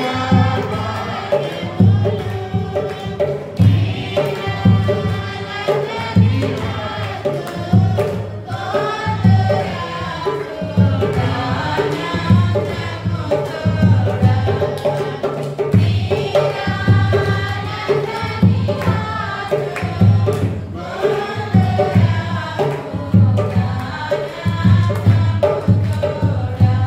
కాబట్టి ఒక మంచి క్రిస్మస్ రోజు కాంపిటీషన్ జరుగుతుంటే హృదయం అనేటువంటి బొమ్మ గీయండి అంటే అందరూ వచ్చి హృదయం బొమ్మ గీస్తున్నారు. అందరూ వచ్చి హృదయం బొమ్మ గీస్తూ ఒక్కొక్కళ్ళు హృదయంలో యేసయ్యని పెట్టి, ఒక్కొక్కళ్ళు హృదయం చుట్టూ సైతాన్లు పెట్టి రకరకాల బొమ్మలు గీస్తున్నారు. ఒక సోదరు మాత్రం ఒక మంచి తలుపు గీస్తున్నారు. పుట్టి తలుపులు 2 తలుపులు. వెంటనే అక్కడుండే పాస్టర్ గారు ఈ హృదయాలు గీసిన వాళ్ళందరూ చూసి అందరూ తప్పుపెట్టి ఆ తలుపు మాత్రమే టిక్ పెట్టేశాడు. ఎంతో బ్యూటిఫుల్ గా హృదయం అనే తలుపు కదా, కాబట్టి ఆ తలుపుని గీసింది, ఇంత మంచి కాన్సెప్ట్ గీసింది, ఇంకెంత జ్ఞానం ఉంది దేవుడి మీద, యేసయ్య మిషన్ మీద అని మరి ఆమె టిక్ పెడితే ఉంటారు కదా ఆడవాళ్ళు అందరూ వచ్చి, ఏం పాస్ గారు తలుపు గీసింది కానీ మీరు సరిగ్గా చూసారా, గడే లేదు, తలుపు అంటే గడి ఉండాలి కదా. గడి లేకుండా తలుపేసిన దానికి మీరు ఎట్ట మార్కులు వేస్తారు? వేయడానికి వీలేదు అనగానే పాస్ గారు కొద్దిసేపు ఆలోచించాడు. అవును కదా, గడి వేయలేదు. కరెక్టేనా మరి? గడి ఎట్టుంది? లోపల మన వైపు. గడి ఎవరు తీయాలి? ఎవరు తీయాలి? ఏసీ వచ్చి ఏం చేస్తున్నాడు? హృదయం నేను తలుపును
నిలచి ఎంతసేపు నిలబెట్టి ఏడ్పిస్తున్నారు అతని. చూసారు ఎంత మంచి పాట పాడారు. ఎంతసేపు తలుపు పడుతున్నావు? గడెట్టుంది మీ వైపు ఉంది, హృదయం లోపల ఉంది. ఆ గడెవు తీయాలా? నువ్వు తీయాలి. ఆయన వచ్చి కొడతా ఉన్నాడు. ఎంతసేపు నిలబెట్టి ఏడ్పిస్తున్నారు అతని. అతడు ఎంతో దయతో పిలుస్తున్నాడు. పిలుస్తున్నా కూడా తలుపు గడిదీయలాంటి. గడిదీస్తే తలుపు తెరుచుకుంటే యేసయ్య లోపలికి వస్తాడు. కాబట్టి ఎంత అద్భుతమైన పాట. కాబట్టి స్నేహాన్ని మరి ఇద్దరు మంచి స్నేహం, మరి ఆ చెడ్డ స్నేహం మనకి అంశంలో ఉండేటువంటి చెడ్డ స్నేహం పేతురు పిలాతు హేరోదుల స్నేహం కాదు, కానీ యేసయ్యతో మన స్నేహం. యోహాను 15:15 దాకా మరి యేసయ్యని మనం తలుపు తీసి గడి తీసి మరి ఆ సోదరు రాసిన తలుపు గీసిన తలుపు కరెక్టేనా కాదా? కరెక్టే కదా? గడి ఎటుంది? మరి ఎవరు తీయాలి? ఇద్దాం మరి యేసయ్యని ఆహ్వానిద్దాం. చిన్న ప్రార్థన చేసి, పరిశుద్ధుడా ఈ రోజు నాయన వాక్యం ద్వారా మాతో మాట్లాడినందుకు వందనాలు.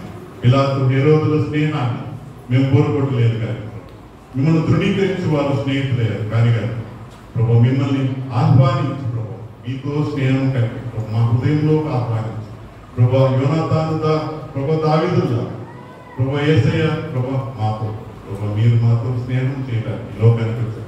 దాసులని పిలవడానికి మీరు ఇష్టపడలేదు కానీ మనందరినీ ప్రభు స్నేహితులుగా మీ బిడ్డలుగా పిలవడానికి ఇష్టపడినా మీకే వేలాది ప్రభు ఈరోజు వాక్యం ద్వారా మాతో ప్రభు స్నేహం చేయండి. మా అందరి తరపున ప్రభు మిమ్మల్ని ప్రార్థించుకుంటూ యేసునామములో వేడుతున్నాము తండ్రి.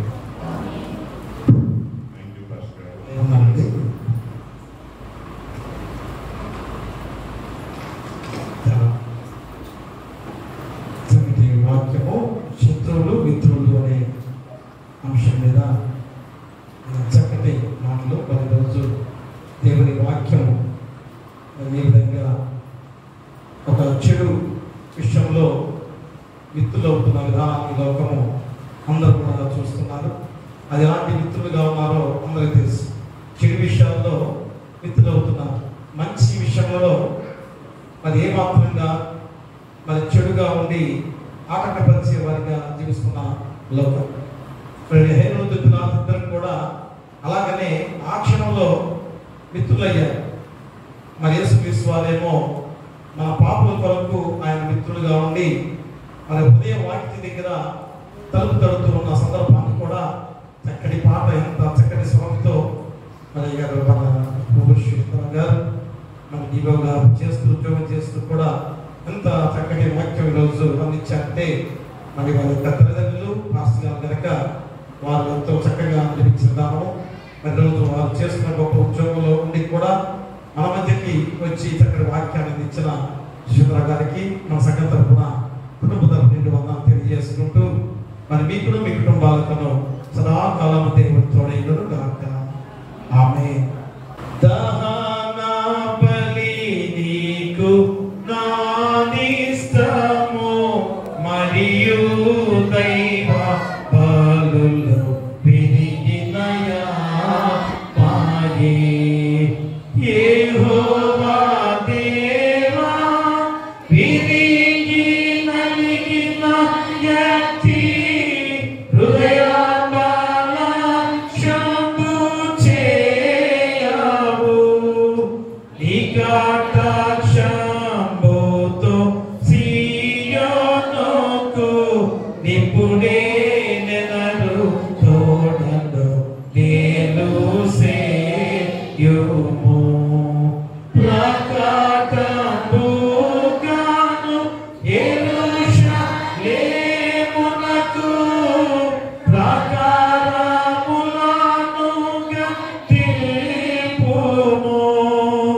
అంతటా నీతియుక్తంబులు బలులు యాగములు సర్వాంగ హోమము.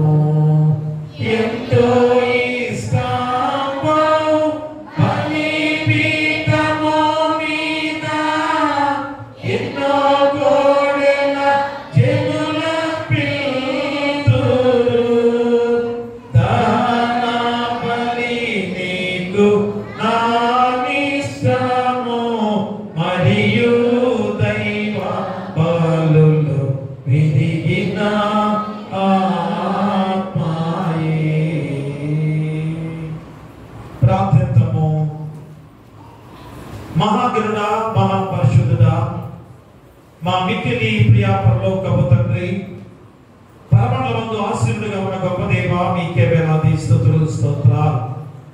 అయ్యా, గడిచిన నిన్నటి దినం నుంచి ఈ దినం వరకు మమ్మల్ని కాచి కాపాడి అలా ఈ యొక్క 40 రోజుల శిలువ శ్రమ ధ్యానాలలో 28వ రోజుకి నడిపించి మీ దివ్యమైన జీవవాక్కులు మా హృదయంలో నింపబడినందుకు మీకే వేలాది స్తుతులు స్తోత్రాలు.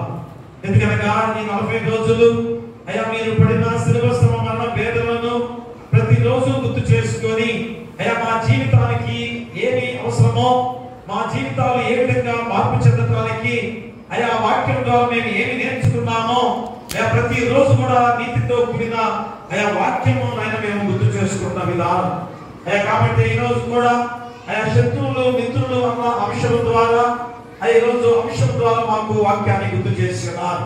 ఎందుకంటే యేసుక్రీస్తు వారిని అయ్యా సిలువ వేయడానికి అయ్యా ఆయన సిలువ మరణానికి అప్పగించడానికి అయ్యా హేరోదు రాజు అలాగే పిలాతు ఇద్దరు కూడా శత్రువులే అయ్యా. కానీ ఆ రోజు అప్పుడప్పుడే వారు సిలువ వేయడానికి ఇద్దరు శత్రువులైంది, ఆ రోజు మిత్రులైన సందర్భాన్ని రోజు మాకు గుర్తు చేస్తున్నారు. అయ్యా ఒక మంచి విషయంలో, మంచి కార్యం జరుగుతున్న విషయంలో వారిద్దరు కూడా మిత్రులైన సందర్భాన్ని మాకు తెలియజేస్తున్నారు. ఈ రోజు లోకం కూడా ఎలాగుంది, ఒక మంచి విషయంలో చెడు చేయడానికి మిత్రులు అవుతున్న వారు ఎంతో మంది ఉన్నారు. ఎంతమంది తండ్రి అలాంటి స్థితిలో ఉన్నారో ఈ రోజు అలాంటి వారందరికీ కూడా ఒక కనువిప్పు కలిగించే వాక్యం తండ్రి వారి హృదయానికి తాకించిన గొప్ప విధానం. మరి వాక్యాన్ని గ్రహించిన వారు ఉన్నారా? మరి చెడు కార్యాలు విషయంలో అయ్యో తండ్రి ఏ రీతిగా వారు తండ్రి మరి ఎలాంటి దానంలో వారు ఏకమైపోతున్నారు, అయ్యా మంచి జరిగే విషయాలలో వారు ఏ రీతిగా ఏకమవుతున్నారు. కాబట్టి అయినా వారి విషయంలో మరోసారి అయ్యా వాక్యాన్ని వారి హృదయాలకి హెచ్చరిక చేసే సందర్భమే. కాబట్టి తండ్రి ఆయన ఆ మంచి జరిగేటప్పుడు అయ్యా ఎంతమంది శత్రువులుగా ఉన్న వారందరూ కూడా మరి రోజు ఏ రీతిగా వచ్చి మంచిగా దాని విషయంలో మిత్రుల వలసిన సందర్భాన్ని గుర్తు చేస్తున్నారు. అందుకని ఆయన యేసుక్రీస్తు వారిగా మీరు ఈ లోకానికి వచ్చి అయ్యా పాపుల కొరకు అయ్యా పాపను రక్షించడం కొరకు ఆయన మాకు మిత్రులుగా మార్చబడిన దేవాది దేవుడు అయ్యాగా ఉన్నారా? హేరోదు పిలాతు ఇద్దరు కూడా అయ్యా పిలాతుకు హేరోదు పడదు, కానీ ఆయన హేరోదు ఏ రీతిగా తండ్రి అన్నాడు యేసుక్రీస్తు వారిని సిలువ వేయడానికి మిత్రత్వాన్ని ఆయన పిలాతు దగ్గర ఏ విధంగా మిత్రత్వాన్ని చేస్తున్నాడో మా గుర్తు చేస్తున్నారు అయ్యా. కాబట్టి అలాంటి సందర్భాల్లో క్రైస్తవులుగా మేము ఉండకూడదని అయ్యా చక్కని వాక్యము ఆయన గుర్తు చేసి ఏ విధంగా వాక్యం తలుపులో ఆ గడియ ఎటువైపు ఉంది? ఆయా మనుషులుగా మా వైపే ఉంది. ఆ గడియ తీయాల్సింది ఎవరు? మేమే. కానీ యేసుక్రీస్తు వారు ఆయా తలుపు వాటి దగ్గర కూర్చొని తలుపు తలుపుతుండగా ఆ గడియ తీయలేని వారిగా మేము జీవిస్తున్న వారిగా ఉన్నాము తండ్రి. అందుకని 40 రోజుల శిలువ ధ్యానాలలో ఆయా మరొకసారి ఆయన మీరు గుర్తు చేస్తున్నారు. ఆయన ఎప్పుడైనా కానీ ఆ తలుపు యొక్క గడియలు తీయండి. ఎప్పుడైతే ఆ గడియ తీస్తారో యేసుక్రీస్తు వారు మీ హృదయంలోకి వస్తారు. ఆయా హృదయంలో యేసుక్రీస్తు వారి యొక్క శక్తివంతమైన నామముతో ఎంత బలమైన వారిగా మేము ఉండబోతున్నామో ఆయా చక్కటి పాట ద్వారా ఆయా వాక్యాన్ని, అలాంటి గొప్ప వాక్యాన్ని ఈరోజు మాకు అందించిన ఆయా పోపురి శిశురావు గారు, టీవో గారు, మరి ఎంత గొప్ప ఉద్యోగం ఉన్నా కానీ దేవుని వాక్యము చెప్పడానికి ఆ కొద్దిగా సమయాన్ని కూడా తండ్రి వారు దేవుని మార్గంలో నడుస్తూ ఆయా ముందుకు నడిపించిన గొప్ప విధానం. కాబట్టి అయినా వారు చేస్తున్న ఉద్యోగాలలో మీరు తోడుగా ఉండి ఆయన చేస్తున్న పరిచర్యలో కూడా ఎంతగా దేవుని వాక్యము అందించడానికి వారు ముందుకు నడిచిన గొప్ప విధానం తండ్రి. కాబట్టి దేవునిలో ఉన్నవారు ఎంత గొప్ప స్థితిలో ఉంటారో వారి ద్వారా ఖచ్చితంగా తెలుసుకోవాల్సిన బాధ్యత ప్రతి ఒక్కరికి కూడా ఉంది. అటు కృపనైనా వారికి దయచేసి ఇంకనైనా తల్లిదండ్రులు ఎంత గొప్ప దైవజనులు ఉండగా వారి సంరక్షణలో పెరిగిన బిడ్డలుగా ఉన్నారు కనుకనే ఆ గొప్ప స్థితిలో ఆయన ఉన్నారు. ఎందుకంటే ఆయన ఆ కాలము తల్లిదండ్రులుగా మా నాన్నగారు, పాస్టర్ గారు వారు ఏమి సంపాదించిన విధానం, కానీ ప్రార్థన జీవితంలో ఉన్నారు కనుక వారి ద్వారా బిడ్డలుగా మేమందరం కూడా ఎంత గొప్ప స్థితికి నడిచిన గొప్ప విధానమో గొప్ప సాక్ష్యం తండ్రి. అలాంటి గొప్ప విధానం ఆయన ఈ రోజు శిశురావు వారి కుటుంబంలో కూడా జరిగిన గొప్ప కార్యాలు. కాబట్టి వారు చేస్తున్న ఉద్యోగాల్లో ఎంతోడుగా ఉండండి. మేడం గారు పెట్టుకుని ప్రార్థన చేస్తున్నాం. చక్కటి పరిచర్యలో వారు ఉండి ఆయన ఎంతో మందిని మార్చడానికి, అన్ని దేవుడుగా ఉన్న వారిని మార్చడానికి నడుస్తున్న ప్రయాణం. కాబట్టి ఆయన వారిని దీవించి ఆశ్రయించి వారి చరిత్రను కూడా దీవించి బలపరిచి వారికి గొప్ప ఉద్యోగాలు స్థిరపడే బాధ్యత దయచేయండి. మరి ఎన్నో వాక్యాన్ని ఫలింపు చేసి ఆ వాక్యాన్ని వెలుగుగా చేసుకున్న వెలుగుల గృహాల్లో ఆపాదించుకునే బాధ్యత ప్రతి బిడ్డకు దయచేయండి. వచ్చిన వాళ్ళు, రాని వాళ్ళు, ధాపన వారు, నడివచ్చిన వారు, ఎవరి ప్రదేశం వారు, చిన్నబిడ్డలు, కుష్ఠరోగులు, అనాథలు, అభాగ్యులు, గర్భిణీలు శుభ్రసం దయచేయండి. బాలింత్రాలు తల్లిదండ్రులు క్షేమంగా ఉంచండి. పిల్లలు లేని వారి పిల్లలు దయచేయండి. వివాహాలు కాని వారికి వివాహాలు చేయండి. గృహాలు లేని వారికి గృహాలు ఇవ్వండి. వ్యాఖ్యం చేస్తూ మీ కృపతో వారిని బలపరచమని మేము ప్రార్థన చేస్తున్నాం. అలాగే ఆర్థికంగా ఇబ్బంది పడుతున్న వారికి ఆర్థికంగా సహాయం చేయమని వేడుకుంటూ ప్రార్థన చేస్తున్నాం. అలాగే తగిన పాడి పశువులను, పక్షాలను దీవించండి. పశువుల కాపులను, గొర్రెల కాపులను దీవించి బలపరచండి. అలాగే తగిన ఉద్యోగస్తులుగా ఉన్న బిడ్డలు, దూర ప్రాంతాల్లో ఉద్యోగాలు చేస్తున్న బిడ్డలు బట్టి కూడా వారు చేస్తున్న ఉద్యోగాల్లో మీరు తోడుగా ఉండండి. రాకపోకలు మీరు తోడుగా ఉండండి. ప్రమోషన్తో నడిపించే బాధ్యత దయచేయండి. అలాగే బాలభక్తులు సంఘంలో కానీ, గ్రామంలో కానీ, హాస్పిటల్ కానీ ఎవరైతే ఉన్నారో యేసు నామములో గద్దించి మీ హస్తాలతో తాకి ముట్టి స్వస్థపరచమని వేడుకలు ప్రార్థన చేస్తున్నాం. పోపూరి స్వామి గారి విషయంలో పరిపూర్ణ ఆరోగ్యంతో మరి ఏ విధంగా బ్రెయిన్ స్ట్రోక్ గా వచ్చుండగా దాన్ని నయం చేసి మళ్ళా పూర్తిగా నయమై తిరిగి దాన్ని పాసంలో గొప్ప సాక్ష్యం చెప్తున్న బాధ్యత ఆ బిడ్డకు దయచేయండి.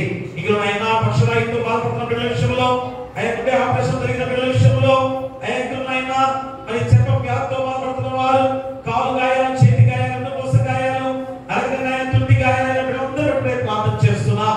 సంఘంలో ధైర్య సమస్యతో బాధపడుతున్న వారు, వేరే వేరే జబ్బులతో బాధపడుతున్న వారందరూ బట్టి కూడా యేసు నామములో గద్దించి మీ హస్తాలతో తాకి ముట్టి స్వస్థపరచండి. అలాగే కష్టమైన పనులు చేసుకునేవారు, అందులో ఎంతో కష్టమైన పనులు చేసుకుంటున్నారు, రాకపోకల్లో లాభదాయకంగా నడిపించి ఎలాంటి అవినీతి రాకుండా మీ కృప వారికి దయచేయండి. అలాగే ఆయన చదువుకునే బిడ్డల విషయంలో మేము ప్రార్థన చేస్తున్నాం. ఎగ్జామ్స్ పూర్తి చేసుకొని మంచి మార్కులతో విజయం సాధించుకునే బాధ్యత ప్రతి బిడ్డకు దయచేయండి. వేరే వేరే ఎగ్జామ్స్ కూడా జరుగుతున్నాయి, చిన్న బిడ్డల ఎగ్జామ్స్ కూడా జరుగుతున్నాయి. ఎడదెబ్బ మీరే తోడుగా ఉండి మంచి మార్కులతో ప్రమోషన్ అయ్యే బాధ్యత ఆ బిడ్డకు దయచేయండి. వాహనం వెళ్ళే ప్రతి వారు కూడా జరగకుండా, ప్రమాదాలు జరగకుండా క్షేమకరంగా గృహాలు నడిపించమని వేడుకలు ప్రార్థన చేస్తున్నాం. 5వ ఎన్నికలు సేవకులుగా ఉద్యోగాలు చేసే బిడ్డలు ప్రజల క్షేమాన్ని కోరుతూ ఆ ఉద్యోగాలు చేస్తే ఎంత దీవెనకరమో కాబట్టి అట్టి వారికి మీ కృప అనుగ్రహింపచేసి ఉద్యోగాల్లో మీ కృప బాధ్యత ద్వారా గొప్ప ప్రమోషన్తో వచ్చే బాధ్యత వారికి దయచేయండి. అలాగే ప్రపంచ నాయకులు, దేశ నాయకులు, రాష్ట్ర నాయకులు, గ్రామ నాయకులు అయా శాంతి సమాధానంతో చక్కగా పరిపాలించే బాధ్యత వారికి దయచేయమని వేడుకలు ప్రార్థన చేస్తున్నాం. మరి తండ్రినైనా మరి సమయంలో సేవకులు ఉన్న ప్రతి బిడ్డను దీవించండి. మరి సండే స్కూల్ అయినా బిడ్డలను సండే స్కూల్ టీచర్స్ను సండే స్కూల్ అభివృద్ధి చేసే బాధ్యత దయచేయండి. ఐక్య సమాజాన్ని అయా దీవించి బలపరచమని వేడుకలు ప్రార్థన చేస్తున్నాం. ఐక్యతైనా శాసనసభలుగా నిశ్శబ్దం రానియకుండా ఐకమత్యంతో వచ్చే బాధ్యత దయచేయండి. నూతన ఆలయ దేవాలయ నిర్మాణ విషయంలో ఖచ్చితంగా మంచి ఆలోచన అయా దేవతైనా, ఎందుకంటే అంత గొప్ప దేవాలయము, ఎన్నో సంవత్సరాలుగా ఉండే దేవాలయము చక్కటి ఆలోచనతోనే నడవడానికి మీ కృప దయచేయండి. ఎందుకంటే మళ్ళా అది కట్టడానికి ఎంతో అయా డబ్బుతో వెచ్చించేది కనుక అయా దేవతైనా వీళ్ళందరూ కూడా ఎంత గొప్ప సహకారంతో నడుస్తున్నారు కనుక అయ్యా ఎవరు అయినా ఆ విషయంలో ఒకరిగా అనుకోకుండా ఐకమత్యంతో ఉండే ఆ గొప్ప కార్యం తండ్రి, అది గొప్ప కార్యం అయినా దేవుని కార్యం తండ్రి. దాని విషయంలో బిడ్డలు ఐకమత్యంతో ఉంటేనే అది ఎంతగా కుటుంబాలకు అయా సంఘానికి గ్రామానికి దీవెనకరమని గుర్తు చేస్తున్నారు. ఎందుకంటే దేవుని విషయంలో, దేవుని ఆలయ విషయంలో అయా మేము తప్పిదం చేస్తే అది ఎన్ని ప్రమాదాలు, ఎంత ఘోరమైన ప్రమాదాలు ఒకరికి కాదు అయా ఆ యొక్క గ్రామానికే ప్రమాదాలు వచ్చే సంఘటనలు ఎన్నో ఎన్నో ఎన్నో జరిగాయి తండ్రి. కాబట్టి అలాంటిది మా గ్రామానికి సంఘానికి రాకుండా అయా దాని విషయంలో అందరూ ఐకమత్యంతో ముందుకు సాగి చక్కటి దేవాలయ నిర్మాణ విషయంలో ముందుకు సాగడానికి మీ పరిశుద్ధాత్మ శక్తిని వారిపై కుమ్మరించమని వేడుకలు ప్రార్థన చేస్తున్నాం. ఐదుగురినైనా ఐదు విషయంలో ప్రార్థన చేస్తున్నాం. చక్కగా దేవుని వాక్యాన్ని గ్రహించిన బిడ్డల ప్రతి బిడ్డను దీవించండి. దీక్షలతో ఉన్న 40 రోజులు దీక్షతో ఉన్న బిడ్డలు అయా మరొకసారి గుర్తు చేస్తున్నాం. ఎందుకంటే ఈ 40 రోజులు అనేది కాదు తండ్రి, తర్వాతి రోజులు చివరి వరకు కూడా మీరు రెండవ రాకడగా వచ్చేంత వరకు కూడా అయా జీవిత కాలం అంతా కూడా పరిశుద్ధమైన జీవితాన్ని గడుపుకొని కుటుంబంలో, బిడ్డల విషయంలో, కుటుంబ విషయంలో ఎంత గొప్ప స్థాయిలో వారు నడిపించుకునే విధానంలో మీకు దయచేయండి. ఈ 40 రోజులు కాదు తండ్రి, ఈ 40 రోజుల తర్వాత మళ్ళా పాత జీవితాన్ని వారు కోరుకోకూడదు. ఎంత ప్రమాదమో, ఎంత ప్రమాదమో తండ్రి ఆయన ఆ మార్గంలోకి వెళ్ళకూడదు. ఆయా పరిశుద్ధమైన పవిత్రమైన మార్గాల్లో నడిచే విధంగా మీ పరిశుద్ధాత్మ శక్తిని ఆయా దీక్ష తీసుకున్న ప్రతి బిడ్డకు కూడా అంతింప చేయమని వేడుకలు ప్రార్థన చేస్తున్నాం. ఈ యొక్క 40 రోజులు కూడా కొద్ది రోజులు ఉన్నది ఎలాంటి అడగలు జరగకుండా చక్కగా దీక్షలు నడవడానికి మీ ప్రభు దయచేయండి తండ్రి. ఆయా సంఘంలో మరొకసారి తండ్రి ఆయన భావంతో ఐకమత్యంతో శాంతి సమాధానం నడిచే బాధ్యత దయచేసి సంఘం చుట్టూ, గ్రామం చుట్టూ, ప్రతి గృహ చుట్టూ కూడా మీ దేవదూతల కంచెగా ఉంచమని, అలాగే బైబిల్ వాక్యాన్ని చదివిన వారు, అలాగే చదివిన వారు మిగిలిన ప్రార్థన చేసిన బిడ్డలని అయ్యా దీవించి బలపరచమని, మిగిలిన ఈ రీతిగా మా సంఘము ఇంత గొప్ప స్థాయిలో నడవడానికి కూడా మీ పరిశుద్ధాత్మ శక్తిని కుమ్మరించమని నీ కుమారుడు మా ప్రభువైన యేసుక్రీస్తు ద్వారా వేడుకొంచున్నాము తండ్రి. ఆమేన్. పరలోకమందున మా తండ్రి, నీ నామం పరిశుద్ధపరచబడును గాక, నీ రాజ్యం వచ్చును గాక, నీ చిత్తం పరలోకమందు నెరవేర్చును భూమి మీద నెరవేరును గాక. మన ఆహారం నేడు మాకు దయచేయము. అపరాధములు చేసిన వారిని క్షమించిన ప్రకారం అపరాధములను క్షమించుము. శోధన దుష్టును తప్పించుము. రాజ్యమును, శక్తియు, మహిమయు నిరంతరము నీవై ఉన్నవి. ఆమేన్. మన ప్రభువైన యేసుక్రీస్తు ప్రేమ, మన తండ్రి అయిన దేవుని కృప, పరిశుద్ధాత్మ అన్యోన్య సహవాసము ఈ 40 రోజుల శిలువ ధ్యానాలలో 28వ రోజు శత్రువులు మిత్రులు అనే అంశం ద్వారా ఈ రోజు మంచికి అందరం కూడా మిత్రులుగా అవ్వాలి, చెడుకు కాదు తండ్రి నాయన. ఆ విధానంలో చక్కని వాక్యం గ్రహించి వెళ్తున్న బిడ్డలకును, రాని వారికి, సంఘానికి, గ్రామానికి, రాష్ట్రానికి, దేశ ప్రపంచంలో ప్రతి బిడ్డలకును సదాకాలము తోడైనను గాక. ఆమేన్. కట కట పాప సంకటము బాపుత కింద పటు బాధనుంది నావా. ఎటువంటిది ప్రేమ, ఎటువంటిది శాంతమితులవ నిందు స్వామి, ఎటు